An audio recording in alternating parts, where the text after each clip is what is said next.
everybody, welcome to the Drug Knitter Podcast. I am your host, Sophia. Welcome to the show. How's everybody doing? Happy New Year. Oh, I gotta breathe. Hey, what's up, y'all? My baby is sitting on the floor with me, so if you hear cooing, cawing, or toys clinking, I am sorry. This is my new mom life.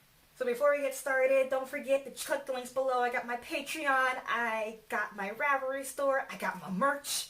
And if you're interested to know what sweater I am wearing, it is my design called The Cabin. It uses nutmeg fibers. Hey, Megs! Fiber. It uses her yarn, which I absolutely love. And it's actually a bulky yarn. So it knits up super duper fast. I like this design. And it's such a soft yarn. It's 50% alpaca, 50% merino wool. Of course, you can use stash yarn for it. It's a 3/4 sleeve. So you could throw it over a tank top. I love wearing things like this in the wintertime because I'm a homebody. So I don't really get a lot of use out of thick, warm sweaters, especially now that I'm home with Bo. So something airy like this that's still made out of a thick yarn, that's still warm enough and cozy and fashionable. I mean, it's just nice to wear. I'm not just trying to toot my own horn, doot doot. But it is something that I've just constantly reached for. I haven't taken this sweater off, I'm not gonna lie. So yeah, so go check that out. Oh, and you can also wear it, as a V-neck. Ready. Of course, you probably want to wear a shirt with it, or not. It's up to you. But yeah, I like it like this. It's just, this is how I intended it to be worn, like this. Anyway, let's get started. Happy New Year, y'all. It's been a while since I filmed. A lot of that is just because I had a baby in November, and even though it's January now, he has become increasingly more aware of his surroundings, and he constantly wants to play, and it's really hard to find those short bursts of sleep times where I could film, because usually when he sleeps, I pee. Okay, I pee, I gobble down a cup of coffee and some cookies, okay, and I go back to momming. So I usually don't have the time to film as much as I would like to. So if you see the next few bursts of video and I'm wearing the same shirt and my hair is the same, it's because I'm filming all the same day, and that is why, and that is okay, and do not judge me. Yes, I showered, it's just the same day of filming. I should probably change my shirt. Nah. I missed y'all so much. So, hi. I've been watching what everyone's been knitting all Christmas. Y'all have been knitting some good stuff this Christmas. I've been seeing a lot of fun color combinations and stranded knits, and just lots of textures, and really cool sleeves have been coming out from a lot of designers on the gram. If you're not on Instagram, you might want to check me out. I got my link below. You go check that out so you can see what I've been posting. You can also see what I've been talking about. I've been knitting this fun free design that's going to come out very, very, very soon. It's got a little bit delayed because I have a baby, and I had a lot of family members visit me. I actually was going to release it before I had Bo, before I spontaneously went and my water broke spontaneously, surprise, before it was supposed to. So I didn't get as much done. But that's okay. We're going to bring that design back. But in the meantime, I have been designing this really, really fun cardigan. I'm going to knit on camera, which I almost never do, but I don't really get to knit a lot anymore, so I'm just going to do it as he's sleeping and chilling. Look at this cardigan, y'all. Oh, look at that. It's garter. It's a garter stitch sweater, which is insane because if you knit, which you probably do if you watch this show, if not, hey girl, hey, or hey boy, hey, what type of wink was that? That's creepy. If you knit, then you know that garter stitch tends to grow like this. So the good thing with that is that it's going to look pretty scrunched up when you're knitting it, and then when you wash it, okay, you're going to see all your nice, beautiful work open up a bit. But what I like about garter stitch is that it's so squishy and it feels so warm. It's fast to knit. It has a different feel than what you usually knit in, which is stockinette, which is what this sweater is knit. The stitch that I use for the majority of this sweater is stockinette stitch. This is what you usually see. in a sweater, aka, hey guys, it's the bow pulley, by the way, available on Ravelry, link below. But usually a sweater is knit and stockinette. So the knit one and garter is a little bit, you know, like you gotta be a little careful because depending on what fiber you pick, it could just grow on you quite a bit. Like if you ever knitted like a garter stitch a garter stitch scarf or a garter stitch shawl, it can grow. Like I'm gonna post a picture, bang, of my anaconda length shawl that I knitted using less than a skein of sock yarn. This thing was like 6 feet tall, y'all, once I washed it. But then it bounces back a little bit, not a lot. It bounces back maybe like half the amount that it grew, kinda. So when you do knit anything in garter stitch, and it's a garment, FYI, not just for this design, but for anything, make sure you let your swatch dry completely and rest. So that way your row count, when you check your gauge, is accurate. Because it can look much bigger, much longer than it actually is. Or if you don't wash it, it can look shorter than it actually is. So fun fact, always check your swatch. Swatch for success, y'all. I'm going to have a video on how I swatch in a little bit because a lot of people ask me. I get a lot of questions about it from test knitters and from people who just knit my stuff, or from people on the internet. You know, everyone asks me about swatching. Why do I swatch? How do I swatch? And I have a really foolproof, quick way to swatch that I cannot wait to talk to y'all about. But until then, I'm just going to say, if you decide to knit this design, or if you're testing for me, just be aware that it's garter stitch, and as easy and as squishy as it is, it does come with some differences in your average stockinette sweater. And as a designer, I'm a little bit scared, but it's already coming out perfectly. And do you see this gradient? Do you see the gradient? It's very, very, very faint. The colors that I'm using, well, one of the colors I'm using is Cascade Clover. That's the pink color, and it's by Palouse Yarn Company. Is it Palouse or Palouse? We've been following each other on Instagram for a hot minute. She's in Idaho, and she sent me a whole thing of yarn, and I am going to do a giveaway pretty soon. Just wait, I'm going to do a giveaway on this. But in the meantime, I am designing with it. Hey girl, hey. So, surprise, I don't think I told you yet. I'm designing with your yarn, hello. Forgot to tell you, mazel tov. Oh my gosh, did I really... Oh, I have a hair stuck to my shoulder, ew. Anyway, there's a gradient with this beautiful color, and the reason why I did this gradient is because she sent me a whole different types of colors, and I was like, I want to use all of them in a sweater. But I want to use it in a way that's kind of like scraptastic, like really scrappy, but still modern and still easy to wear. So I just pick colors that are tonally the same. And then when it's time, when I'm running low on a skein of yarn, I just save some enough for like maybe like 3 or 4 rows. It's not exact. If it's not exact, then no big deal. And then I'll do like 2 rows of my new color, a few extra rows of my original color, and then I'll do more rows of my new color, and then less rows of my original color. So as I transition, I'm doing more of my new color and less of my old color. So I'll do like maybe like 2 rows of my new color, 2 rows of my old color, and then 4 rows of my new color, and then 2 rows of my old color, and then I'll just continue from there with my new color. That's essentially my gradient style for this sweater. But the reason why it looks so seamless is because I work it on the wrong side. Garter stitch can look kind of stripy when you change colors. So this side, I don't know if you could tell because it just blends in so nicely. It's such a really great color that she made. It could look stripy in the transition. Like look, see, it looks a little stripy on this side, not as seamless. On this side though, because I started the colors on the wrong side, it looks a little more seamless and a little more modern and less stripy. So that's cool. And then the yoke is really easy. It's just garter rib. So I really can't wait till I'm done with this. I should be done by VKL. It should be up by VKL on Ravelry. The pattern's already written. I just gotta do samples. And I have a lot of test knitters. But if you like to test knit this pattern for me, then go ahead and send me a message on my website. Just click the link below and you'll find my contact form at the top of my website. And yes, I am knitting. Hopefully it's not too much clickety-clacketing for you. So today, I'm really excited to share with you one of my favorite hacks that I found by accident in a sleepless stream of consciousness. So when I first came home with Bo, he had just spent a week in NICU.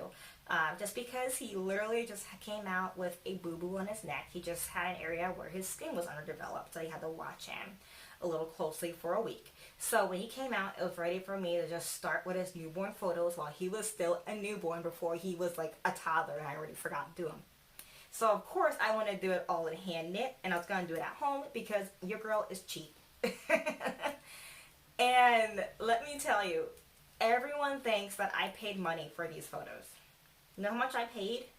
I just paid in my time. That's all I did. I just paid my time and that's it. So the idea for this photo came for the fact that there's a lot of deer out in the fall.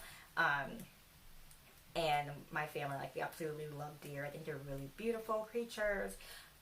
So we really wanted it to be like that type of woodland themed. And so first thing I started was I knitted his little deer hat. And this is actually a reindeer hat design that I saw on a blog. I'm going to put the link to the pattern below. I did not follow the pattern at all. I was too tired, y'all. I just had a newborn. I was too tired to even look or read anything.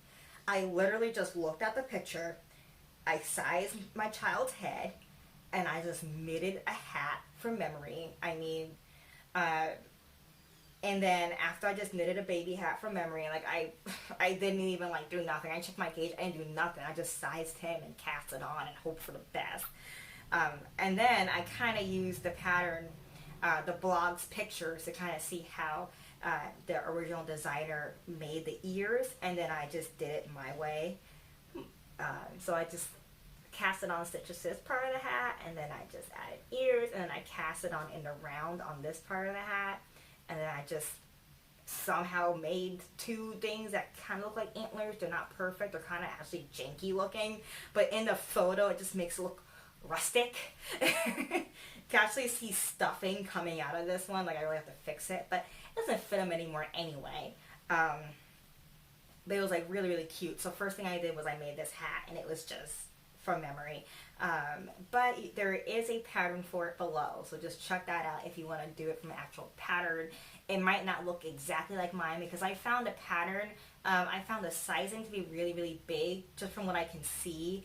And then I also found that the antlers were huge. Like, I tried to look at her picture and I'm like, we gotta make those smaller because my baby got a big head but ain't that big, okay? So I really sized it down quite a bit, hence why I didn't really follow a pattern. And also, I was just too tired to follow a pattern, okay? And this, I just knitted this with acrylic. That's that. I just picked from my stash. I didn't buy a thing. I wasn't leaving my house. I was too sore and too tired. And then after that, I decided, okay, I need a sleep sack. And this was going to be like a one-time use thing. Like, my baby does not sleep in a hand-knitted sleep sack. He sleeps in one that's like made for babies. It's like a commercially made one, just for safety reasons. So I knew whatever I knitted, it had to be quick, it had to be easy, and hopefully I could find another use for it. So I just knitted a giant hat. That's it. I just knitted a giant hat. I didn't even do ribbing for the cast on. I just cast it on and I just knitted in the round until it was long enough to fit him.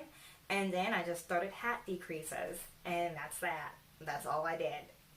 And now he can't fit into this. But when he was little, he fit pretty good into it. And now it's also a hat. I'm not going to put it on, my hair is wet. But my husband can wear it as like a little slouchy hat. He has a lot of hair, so he can like fit all his hair in there and look like a cool dude wearing a slouchy hat.